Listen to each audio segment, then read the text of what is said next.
ഘട്ടത്തിൽ പറഞ്ഞിരുന്നു, വിളിക്കാനൊക്കെ ധാരാളം ആളുണ്ട്, പക്ഷേ നമുക്ക് ഈ പാർട്ടി വിട്ട് പോകാൻ കഴിയില്ലല്ലോ. അതൊക്കെ ശരിയാവുന്നേ.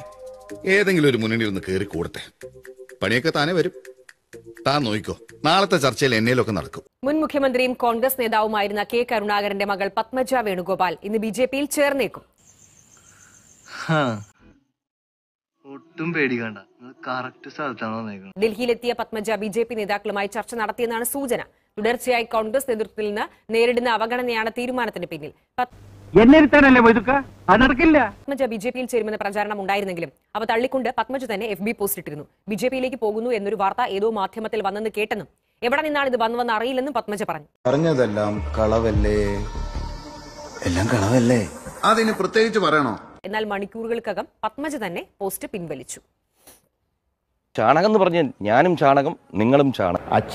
അച്ഛൻ കഷ്ടപ്പെട്ടുണ്ടാക്കിയ പ്രസ്ഥാനമല്ലേ, അതുകൊണ്ട് നമുക്ക് പോകാൻ കഴിയില്ലല്ലോ എന്ന് പറഞ്ഞ വ്യക്തി എങ്ങനെ ഇത്രയും കടുത്ത തീരുമാനത്തിലേക്ക് പോയി? സ്ഥാനങ്ങൾ വരും പോവും, അത് ജനാധിപത്യത്തിൽ സാധാരണയാണ്. ഞങ്ങളെല്ലാവരും ബഹുമാനിച്ചിരുന്ന ഒരാളുണ്ടായിരുന്നു, അഭിമാനിയായ സഖാവ് മാധവൻ. ആ മനുഷ്യന്റെ മോൻ ഒരു വ്യക്തിത്വമില്ലാതെ ഓരോ ദിവസവും ഓരോ പാർട്ടിക്ക് വേണ്ടി കൊടി പിടിച്ചു നടക്കും. ഒരു പ്രസ്ഥാനത്തിൽ നിന്നാൽ ചിലത് കിട്ടിയില്ല എന്നുണ്ടെങ്കിൽ കിട്ടിയതിൻ്റെ കണക്ക് ഓർക്കേണ്ടതാണ്. അതുകൊണ്ടാണ് എനിക്ക് ഒരുപാട് പ്രയാസങ്ങളൊക്കെ ഉണ്ടായിട്ട് ഞാൻ വേണമെങ്കിൽ നിങ്ങളോട് തുറന്നു പറഞ്ഞിട്ടുമുണ്ട്. ഊനിമ്മേ കുരുന്ന് പറഞ്ഞതുപോലെയായി ഇപ്പൊ കാര്യങ്ങൾ. കുടുംബത്തിലെ പ്രയാസങ്ങൾ കുടുംബത്തിൻ്റെ അകത്ത് പറയാറുണ്ട്, ചിലപ്പോൾ പുറത്തും പറയാറുണ്ട്. എന്ന് വിചാരിച്ച് പാർട്ടി വിട്ടുപോകലാണ്. ഈ കസേരയിൽ ഇത്ര കാലം ഇരുന്നോളാമെന്ന് ഞാൻ ആർക്കും വാക്ക് കൊടുത്തിട്ടില്ല.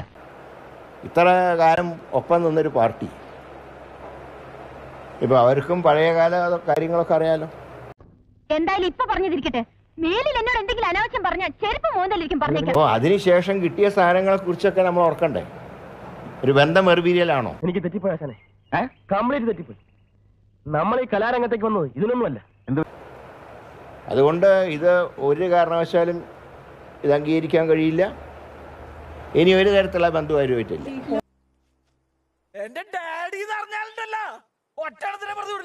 പിന്തിരിപ്പിക്കാനുള്ള ശ്രമങ്ങൾ നടത്തിയിരുന്നു. എന്നോട് BJPയിലേക്ക് പോകുക എന്നുള്ള സൂചന പോലും ഈ സംസാരങ്ങളൊന്നും ഉണ്ടായിട്ടില്ല. മൂന്നാമതൊരാൾ ഇതറിയരുത്. ആലോചിക്കും മിസ്റ്റർ ഹരി, നീ വിളിച്ചാൽ അവൾ ഇറങ്ങി വരുമോ? വരും. പാർട്ടിയിലെ ഇതിനെക്കുറിച്ചൊക്കെ പറയാറുണ്ട്. അത് സാധാരണ ഒരു കാര്യം തന്നെയാണല്ലോ, അതൊരു പുതുമയുള്ള കാര്യമൊന്നുമല്ല.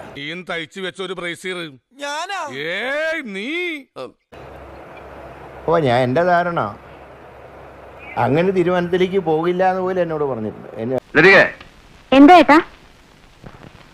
ആണുങ്ങളുടെ തിരക്കൊഴിയുമ്പോ കുളിമുറി കഴിയാമോ കേട്ടാ? ഇപ്പൊ ഞാൻ പോട്ടെ സാറേ, ഞാനിവിടെയൊക്കെ തന്നെ കാണും. നമുക്ക് കാണാം.